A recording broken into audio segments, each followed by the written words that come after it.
আসসালামু আলাইকুম ভিউয়ার্স, আশা করছি সকলেই ভালো আছেন। আলহামদুলিল্লাহ, আমিও আল্লাহর রহমতে অনেক ভালো আছি। আজকে আপনাদের সঙ্গে আরও ছোট্ট একটি গল্প শেয়ার করার জন্য হাজির হয়েছি। চলুন গল্পটা শুরু করি।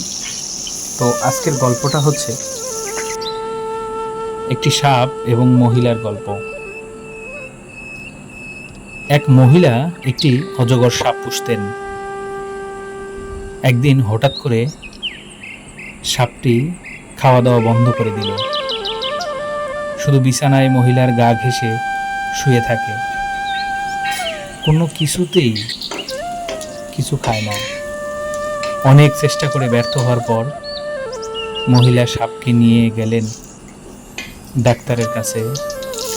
পরীক্ষা নিরীক্ষা করে ডাক্তার প্রশ্ন করলেন, সাপ কি আপনার আশেপাশে থাকে যখন আপনি ঘুমাতে যান?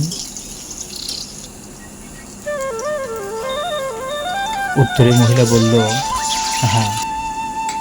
তখন ডাক্তার বলল, দেখুন, আসলে আপনার সাপের কোনো রোগ হয়নি। ও নিজেকে যাচাই বাছাই করে আপনাকে খেয়ে হজম করার প্র্যাকটিস করছে।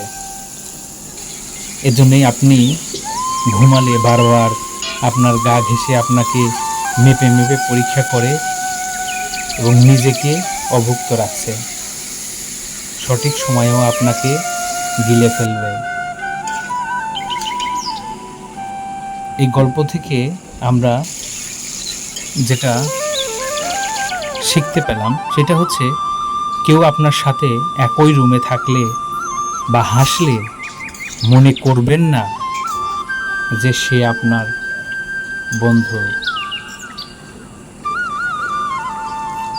আজকে গল্পটা এতটুকুই। ভালো থাকবেন, সুস্থ থাকবেন। আল্লাহ হাফেজ।